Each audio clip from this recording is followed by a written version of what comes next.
Hi friends, welcome to KCS classes. नमस्कार दोस्तों, आदाब, सत श्री अकाल। आज दोस्तों हम लोग पढ़ेंगे भारत का अफवाह तंत्र, यानी कि अफवाह तंत्र को ही हम लोग बोलते हैं नदी तंत्र। तो मैंने दोस्तों आज आपको पढ़ाऊंगा नदियाँ, यानी भारत की जो प्रमुख नदियाँ हैं, किसका उद्गम कहाँ से होता है, कहाँ पर जाती है और इससे किस किस टाइप का क्वेश्चन आपके यूपीएससी और सारे एग्जाम्स में बनते हैं। साथ ही बताऊंगा दोस्तों एक एक पार्ट में डिवाइड करके और आपको मैप से। तो अगर दोस्तों आपको ये ठीक लगे, अच्छा लगे तो लाइक कीजिएगा। और दोस्तों मैं शुरुआत कर रहा हूँ, आपको समझाने की पूरी कोशिश करूँगा कि आपको ये टॉपिक बहुत ही अच्छे से क्लियर हो। तो दोस्तों चलिए शुरू करते हैं। पहले हम कुछ वर्ड देखेंगे, ठीक है दोस्तों। अगर मैं इस टॉपिक को शुरू कर रहा हूँ तो इससे पहले कुछ वर्ड हैं, दो वर्ड देखिए, एस्चुरी और डेल्टा। एक्चुअली में एस्चुरी होता क्या है दोस्तों? एस्चुरी को हम लोग ज्वार नदमुख भी बोलते हैं और डेल्टा तो आप जानते ही हैं।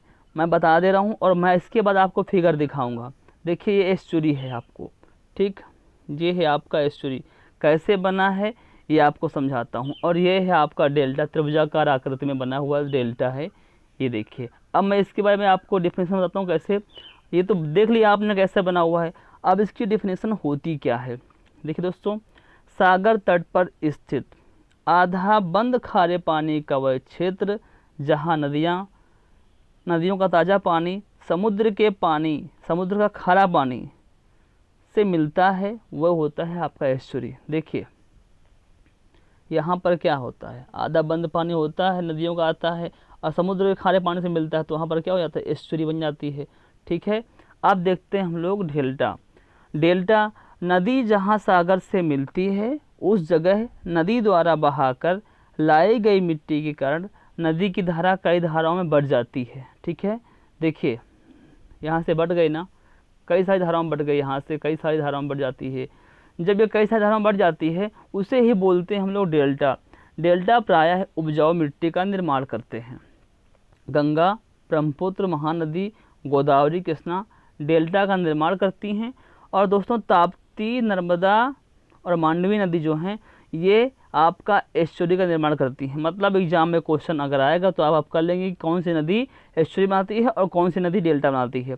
चलिए आगे हम देखते हैं कैसे पढ़ेंगे। एक बात आती है अफवाह तंत्र, मतलब कि ड्रेनेज सिस्टम। ड्रेनेज सिस्टम होता क्या है दोस्तों?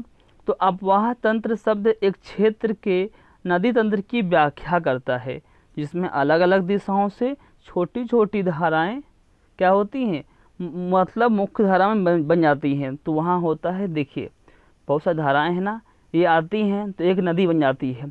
जैसे आपको मैं एग्जांपल देता हूँ, बहुत छोटा सा एग्जांपल। आप कहीं गांव में रहते हो या शहर में रहते हो, आपके घर का जैसे बारिश कभी होती है, बारिश जब होती है तो आपके घर का जो वाटर होता है, पानी निकला, ठीक है, कहीं से भी निकला, पानी इकट्ठा हो गया, आपके घर का पानी निकलता है बाहर की नाली पे और पूरे मोहल्ले का पानी जो है निकल कर पहुँचता है किसी नाले, नदी या किसी तालाब में, ठीक है, झील में। तो उसी तरह सेम एज आपका अफवाह तंत्र भी होता है कि यहाँ पर छोटी छोटी जो नदियाँ होती हैं, सहायक नदियाँ होती हैं, कई दिशाओं में आती हैं और वहीं से इसमें मिल जाती हैं। अब चलते हैं हम पढ़ें कैसे। भारत का जो अफवाह तंत्र है दोस्तों, ड्रेनेज सिस्टम, इसको हमने दो पार्टों में डिवाइड किया हुआ है। पहला पार्ट है आपका हिमालयी अफवाह तंत्र और दूसरा है आपका प्रायद्वीपीय अफवाह तंत्र। हिमालयी में हम पढ़ेंगे तीन चीज़ें, सिंधु नदी तंत्र, गंगा नदी तंत्र और ब्रह्मपुत्र नदी तंत्र। और अब प्रायद्वीपीय में हम लोग पढ़ेंगे नर्मदा, ताप्ती, महानदी, गोदावरी, कृष्णा और कावेरी। इसका जो स्थिति स्थान कौन सा है, कहाँ से इनका ये निकलती हैं, कहाँ पर ये स्टॉपेज करती हैं, किस देश में इनका नाम कौन सा है, किस जगह पे कौन सा अगल बगल में शहर स्थित है, हम सारी बातें बहुत डिटेल में पढ़ने वाले हैं। हो सकता है दोस्तों वीडियो लंबा हो जाए, बट आप पेशेंस रखिए। आपको इस वीडियो के बाद मैं आपको करवाऊंगा क्वेश्चंस, लगभग मैं आपको 30 क्वेश्चन कराऊंगा। 30 क्वेश्चंस में आपको दोस्तों इसके बाद कभी भी अगर नदी से क्वेश्चन, चाहे आईएएस दीजिए, चाहे पीसीएस दीजिए या कोई वनडे एग्जाम दीजिए, आएगा क्वेश्चन इसी से। इसलिए दोस्तों मैं आपको बहुत मेहनत से फिगर तैयार करके मैं आपको ले के आया हूँ और आपको बहुत हेल्पफुल होगा, इसकी मैं गारंटी देता हूँ। इसलिए दोस्तों आराम से देखिएगा, हो सकता है लंबा हो जाए पर एक बार में क्लियर भी हो जाएगा। देखिए सिंधु नदी तंत्र, दोस्तों सिंधु नदी जो होती है दोस्तों वो 3 देशों से होकर बहती है, चीन, भारत और पाकिस्तान। ठीक, चीन के तिब्बत स्थित मानसरोवर झील के निकट से इसका उद्गम होता है और उत्तर पश्चिम दिशा में बहती हुई ये नदी भारत के लद्दाख के दमचोक के पास से भारत में प्रवेश करती है और आगे बहती हुई ये नदी गिलगित से होते हुए दार्जिस्तान के पास यानी पाकिस्तान में प्रवेश करती है। और एक और फैक्ट है कि कराची के पूर्व से होते हुए ये अरब सागर में गिरती है। ये है आपका अरब सागर और इस नदी की जो लंबाई है वो है 2880 किलोमीटर। ये आपका समझ में आया। अब देखिए आगे, सिंधु नदी भारत का जो लेह शहर है, ये आप देख रहे हैं, ये लेह शहर जो है वो सिंधु नदी के दाएं तट पर स्थित है। सिंधु नदी के अरब सागर में मिलने से पहले इसमें 5 प्रमुख शहर नदियाँ आकर मिलती हैं।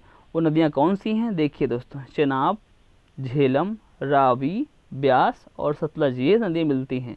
ठीक दोस्तों, आप देखिए फिर अब देखिए सिंधु नदी की जो सहायक नदियाँ हैं, चनान नदियाँ। देखिए अभी मैं बताऊंगा दोस्तों कि सिंधु नदी का जो समझौता हुआ था वो कैसे हुआ था, क्यों पानी, अगर कैसे हमारे इंडिया का पानी पाकिस्तान जाता है, अगर हम चाह लें तो क्यों ना जाए, कैसे ना जाए, क्योंकि सभी नदियों का उद्गम हमारे भारत के पास से तो होता है ना, लगभग वहीं से गुजरती हैं।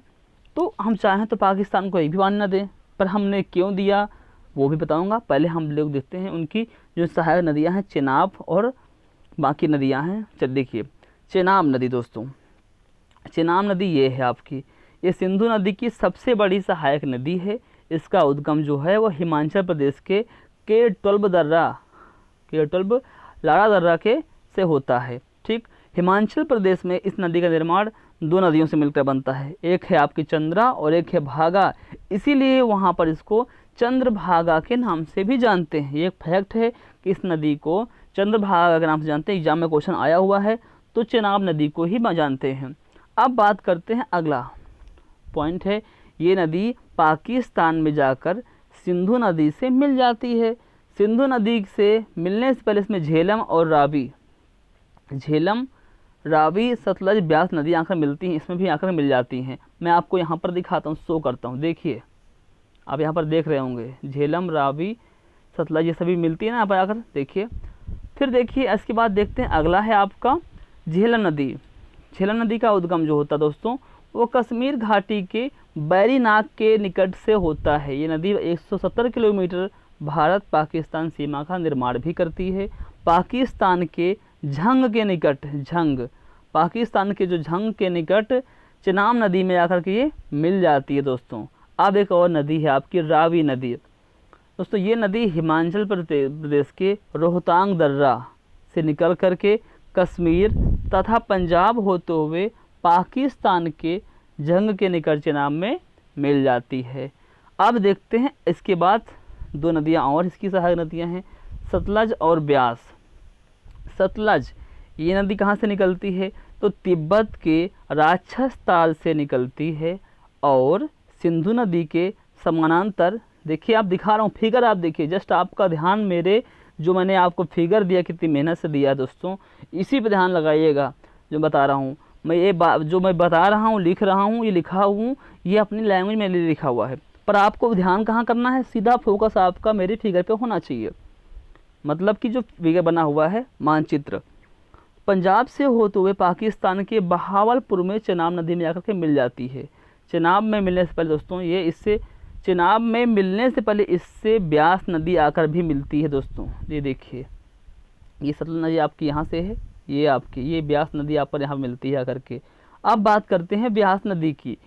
रोहतांग दर्रे के से निकली ब्यास नदी हिमाचल प्रदेश के कुल्लू घाटी में बहते हुए पंजाब के हरिके में सतलज नदी से मिल जाती है। ये हुआ। अब हम आते हैं इसके बारे में कुछ महत्वपूर्ण पॉइंट और भी हैं, नोट करिए आप। देखिए हरिके क्षेत्र में जो हमने ब्यास और सतलज नदी के संगम की बात की है, वहीं से देश की सबसे लंबी नहर इंदिरा गांधी नहर, ये हरिके वाली से बात किया तो मतलब वहीं से निकलती है, जो कि पंजाब और राजस्थान से होकर गुजरती है। अगर एग्जाम में आए कि इंदिरा गांधी नहर कहाँ से होकर गुजरती है, तो पंजाब और राजस्थान से। राजस्थान में इसकी जो लंबाई दोस्तों है वो सबसे अधिक है, लगभग 470 किलोमीटर है। ध्यान दीजिएगा दोस्तों, पाकिस्तान के बहावलपुर में जब सतलज नदी चेनाब में मिलती है, तब ये चेनाब में मिल करके 5 नदियों यानी कि 5 नदियों का निर्माण करती है। कितनी नदियों का? 5। मतलब कि सिंधु नदी में मिलने से पहले 45 किलोमीटर तक ये पाँचों नदियाँ यहाँ से एक होकर बहती हैं, सभी एक जैसे। जैसे आप देखिए, आपके पास आपके हाथ में 5 उंगलियाँ हैं, और जब किसी को मारते हैं तो मुक्का बना के मारते हैं ना, एक हो जाती हैं उंगलियाँ, तभी जाकर के आगे कुछ क्रिया शुरू होती है। अब हम बात करते हैं सिंधु जल समझौता, जो बहुत ही महत्वपूर्ण है। बहुत ध्यान से सुनिएगा दोस्तों। पानी के अगर देखिए, सारी नदियाँ कहाँ हैं? हमारे इंडिया के आस से ही इनका सबका आवागमन होता है। हम चाहें तो इंडिया में इसके पानी को रोक दें और पाकिस्तान को एक भी पानी ना मिले, पर ये पानी उनको कैसे मिलता है क्या? देखिए, एक हुआ था हमारा समझौता, हुआ था सिंधु जल समझौता, जो कब हुआ था? 1960 में भारत और पाकिस्तान के बीच हुई एक संधि में। इस समझौते के अनुसार 3 पूर्वी नदियाँ, पूर्व की जो नदियाँ हैं, देखिए पूर्वी नदियाँ हैं आपकी, ब्यास इधर है आपका, रावी, ब्यास और सतलज। देखिए ये सतलज, रावी और ब्यास, इनका नियंत्रण इंडिया को दे दिया गया, ठीक। और पश्चिम की जो नदियां हैं, ये सिंधु नदी, चेनाब नदी और झेलम नदी, इनका नियंत्रण पाकिस्तान को दे दिया गया था। तो इन 3 का नियंत्रण इंडिया के पास है और इन 3 का पाकिस्तान के पास है। और ये अब एग्जाम में आता कैसा है कि बताइए, इनमें से कौन सी नदी है? रावी नदी का जो उद्गम यानी जो क्षेत्र है वो किसके पास है? इंडिया, पाकिस्तान, चीन या नेपाल? तो आप क्या बताएंगे? भारत के पास है, यानी ब्यास। और पूछा जाएगा कि ये जो समझौता हुआ था, ये बहुत बार पूछा गया है कि सिंधु जल समझौता कब हुआ था और किस किस देश के बीच हुआ था? दोस्तों 1960 में हुआ था। अब देखते हैं अगला। अब हम आज पढ़ेंगे गंगा नदी तंत्र। क्या पढ़ेंगे हम लोग दोस्तों? गंगा नदी तंत्र। देखिए, गंगा नदी भारत की सबसे लंबी नदी है। इसकी कुल लंबाई कितनी है? वो है आपकी 2525 किलोमीटर। इसमें भारत में इसकी जो लंबाई है वो है 2071 किलोमीटर। बाकी जितनी लंबाई है बचती है वो बांग्लादेश में बढ़ती है। कितनी बची आपकी? 5 - 1 4, 5 4 ये 14 आपका लगभग बचा है 25 के आसपास बचा, ठीक है, 2500 के आसपास। फिर देखिए, अब सतोपथ हिमानी से निकली अलकनंदा, देखिए ये अलकनंदा नदी आपकी है, और गौमुख से निकली भागीरथी, ये गौमुख है, यहाँ से निकली भागीरथी नदी। जब वो देवप्रयाग में मिलती हैं तब इसका संयुक्त रूप गंगा के नाम से जानते हैं। ये देखिए, ये देवप्रयाग में मिली आकर के, तो यहाँ से जो नदी का उद्गम हुआ वो हुआ आपका गंगा नदी का। आप देखते जितने भी लोग बहुत ही सीरियसली पढ़ रहे हैं उनका मेरा बहुत बहुत धन्यवाद दोस्तों। आप बहुत ही अच्छे व्यक्ति हैं, अच्छे स्टूडेंट हैं, जो इस ध्यान से पढ़ रहे हैं, सपोर्ट कर रहे हैं। जो लास्ट तक देखेंगे वो मेरे सबसे अच्छे व्यूअर्स होंगे। और मैं बता दूं आपको, मैं जितनी मेरे पास क्षमता है मैं पढ़ाऊंगा इतने तरीके से ताकि आपको समझ में आ जाए। वीडियो लंबा होने की गारंटी मैं नहीं लेता हूं, लेकिन ये बात जान लीजिए कि आपको जो मिलने वाला है, मैं इसके बाद जस्ट एक पार्ट 2 लेके आऊँगा, उसमें आपको क्वेश्चन से मिलेंगे। ऐसे क्वेश्चन आपको दूंगा दोस्तों कि वाकई आप कहेंगे हाँ कुछ इसने दिया है बंदे ने। कभी भी आपका एग्जाम में इससे क्वेश्चन बाहर नहीं जाएगा, ये मेरी गारंटी है। देखिए, गंगा नदी, अलकनंदा की 2 प्रमुख सहायक नदियाँ भी दोस्तों हैं। कौन कौन सी हैं? पिंडार नदी और मंदाकिनी नदी। देखिए, पिंडार ये हैं, मंदाकिनी ये है। पिंडार नदी अलकनंदा को कर्णप्रयाग में मिलती है। ये कहाँ मिलती है अलकनंदा को? कर्णप्रयाग में। और मंदाकिनी नदी जो है वो अलकनंदा को रुद्रप्रयाग में। देखिए यहाँ से आकर ये, तो यहाँ पर आपको आ जाएगा कौन कौन सी नदी कहाँ पर मिलती है, रुद्रप्रयाग में मिलती है, ठीक है। प्रसिद्ध केदारनाथ मंदिर जो है मंदाकिनी तट पर, ये मंदिर है मंदाकिनी के तट पर स्थित है। और बद्रीनाथ का मंदिर जो है वो है अलकनंदा की नदी के तट पर। ये देखिए आपका यहीं पर है। फिर देखते हैं हम लोग अगला स्लाइड। अब हम बात कर रहे हैं गंगा नदी तंत्र की। देखिए, तो यहाँ पर आप पूरे गंगा नदी कहाँ से निकली, ये निकली हैं, हम आपको सारा चीज़ बताएंगे। बस आप जो ब्लू लाइन है इस पर ध्यान दीजिएगा, यही है आपकी गंगा नदी। उत्तराखंड से निकली गंगा उत्तर प्रदेश, बिहार होते हुए पश्चिम बंगाल तक बहती हैं। पश्चिम बंगाल में फरक्का पर ये 2 धाराएं बढ़ जाती हैं। हुगली और भागीरथी इसकी मुख्य धाराएं हैं। कौन सी? हुगली और भागीरथी।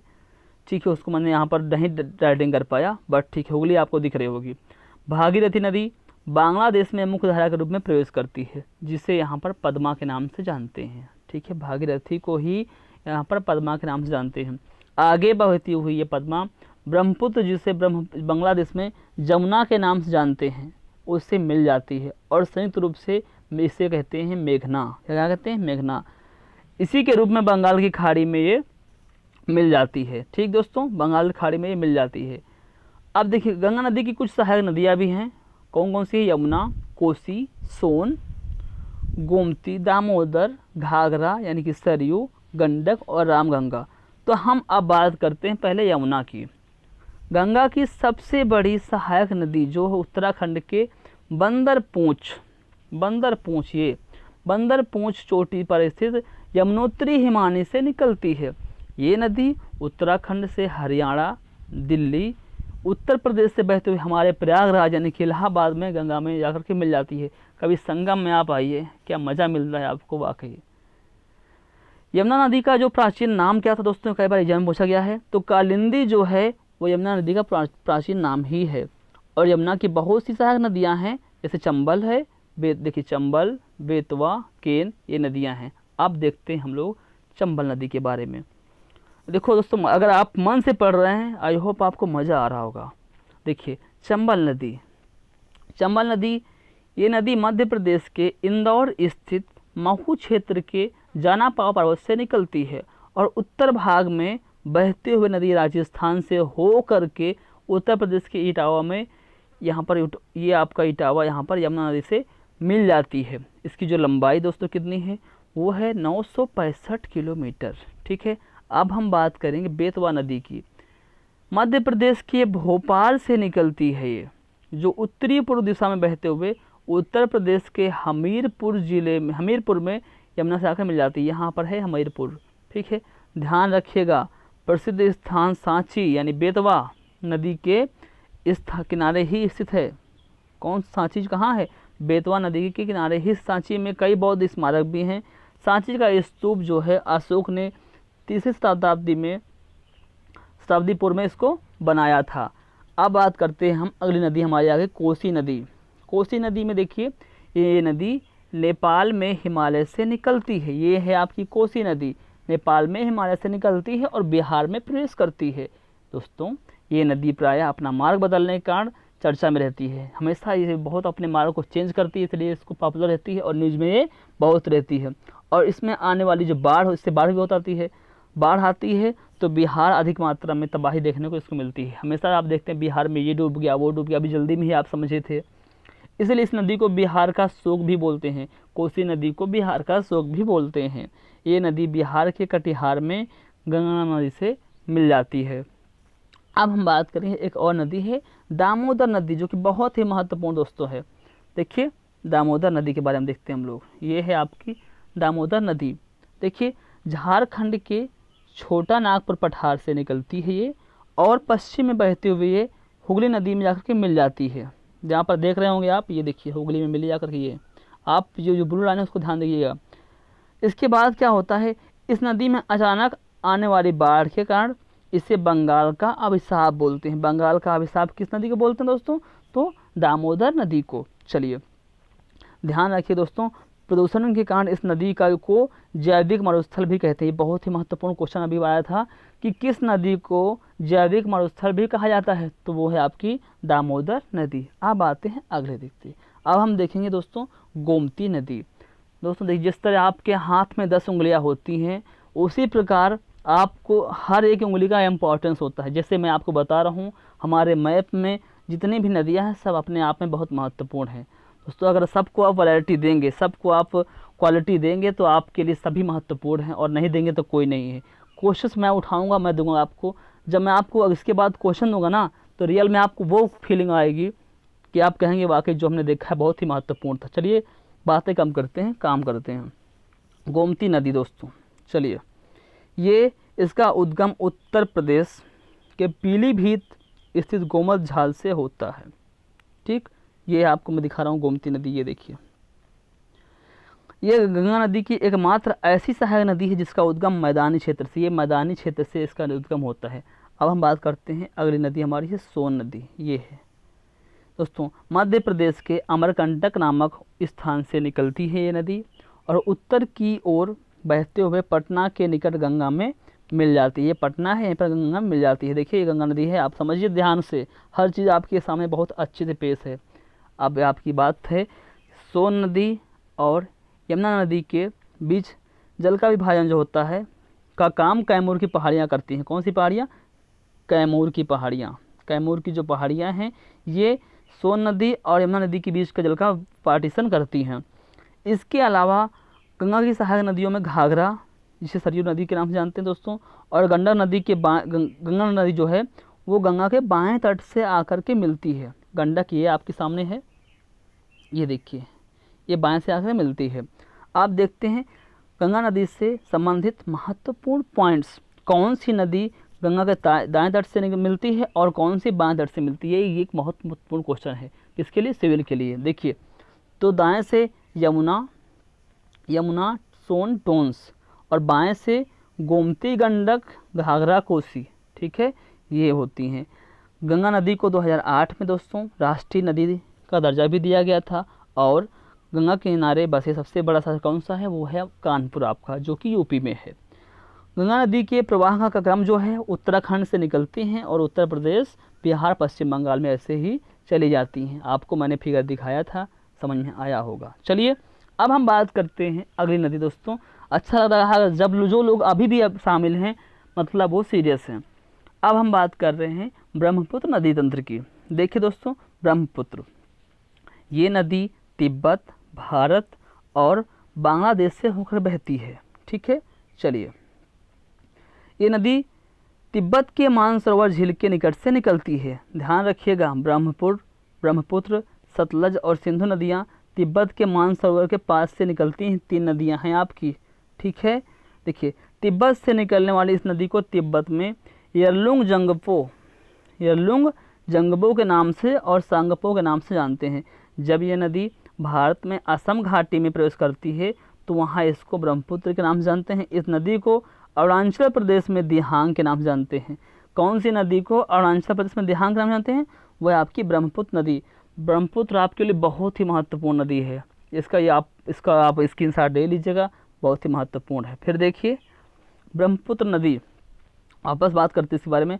असम घाटी में बहते हुए नदी बांग्लादेश में प्रवेश करती है, जिसे जमुना के नाम से जानते हैं। बांग्लादेश में ये गंगा पद्मा के साथ मिल जाती है और गंगा ब्रह्मपुत्र का संयुक्त रूप मेघना के नाम से जानते हैं, ठीक है। चलिए इसके बाद और देखिए, और विश्व का सबसे बड़ा जो नदी डेल्टा है सुंदरवन डेल्टा, ठीक, वो इसी नदी पे यहीं पर आकर के बंगाल की खाड़ी में उसका निर्माण करते हैं और बंगाल की खाड़ी में आकर के मिल जाती है। देखिए ब्रह्मपुत्र की सहायक नदियाँ कौन कौन सी हैं? तिस्ता, मानस, सुवनसिरी, कमेंग, बराक, कपली, दिबांग, लोहित, ये सभी हैं दोस्तों। तिस्ता, सुवनसिरी, कमेंग, मानस, दिबांग। तिस्ता, सुवनसिरी, कमेंग, मानस और दिबांग ये जो हैं दोस्तों, ये आपके दाएं तट पे हैं। और ये लोहित, बराक और कप जो है वो आपके कहाँ पर हैं? ये देखिए दोनों लोहित जो हैं और जो बराक है ये आपके बाएं तट पर स्थित हैं, ठीक है, क्योंकि नदी वैसे ही निकलती है। देखिए कुछ महत्वपूर्ण पॉइंट हैं इसके ब्रह्मपुत्र नदी के जो आपके लिए महत्वपूर्ण हैं। तीस्ता नदी का उद्गम जो होता है वो सिक्किम से होता है, ठीक है दोस्तों। पश्चिम बंगाल से होते हुए बांग्लादेश में प्रवेश करती है और वहाँ पर ब्रह्मपुत्र से मिल जाती है। लोहित नदी को दोस्तों खून की नदी के नाम से भी जानते हैं, हर पॉइंट इम्पॉर्टेंट है। बराक नदी मणिपुर की पहाड़ियों से निकलती है, मणिपुर से मिजोरम, असम होते हुए बांग्लादेश में प्रवेश करती है और मेघना नदी में जाकर के मिल जाती है। ब्रह्मपुत्र नदी गंगा नदी के साथ मिलकर विश्व की सबसे बड़ी डेल्टा का निर्माण करती है, जिसका नाम है सुंदरवन डेल्टा। ब्रह्मपुत्र नदी में ही विश्व का सबसे बड़ा नदी द्वीप है, कौन सा है वो? माजुली द्वीप। बहुत ही महत्वपूर्ण आपका ये है, माजुली द्वीप जो कहाँ पर है? वो आपका ब्रह्मपुत्र नदी में ही है। फिर बात करते हैं अगले टॉपिक की। अब हम बात करेंगे प्रायद्वीपीय नदी तंत्र। दोस्तों प्रायद्वीपीय थोड़ा वीडियो लंबा हो रहा है, इसको हम क्या करें दोस्तों, अगर आपको अच्छा लगा हो तो हम पार्ट 2 लेके आएंगे, उसमें प्रायद्वीपीय के बारे में पढ़ेंगे और साथ साथ में हम लोग क्वेश्चंस के बारे में देखेंगे। पार्ट 2 में हम लोग क्या देखेंगे? प्रायद्वीपीय के बारे में, और हम देखेंगे इसके नेक्स्ट क्वेश्चन के बारे में। तो इसमें हम आपको सब बताएंगे दोस्तों, बहुत ध्यान से बताएंगे, हर चीज़ समझाएंगे। तो आपका पार्ट 2 आप देखिएगा दोस्तों, उसमें बहुत सारी चीज़ें मिलेंगी आपको, क्वेश्चंस और इसके बारे में, प्रायद्वीपीय के बारे में। क्योंकि अगर 24 मिनट से अधिक वीडियो हो रहा तो आपके लिए थोड़ा सा इसमें डिस्टर्बेंस है, ठीक है। चलिए दोस्तों, अगर आपको वीडियो अच्छा लगा हो तो लाइक शेयर और कमेंट कीजिएगा। धन्यवाद। जय हिंद, जय भारत।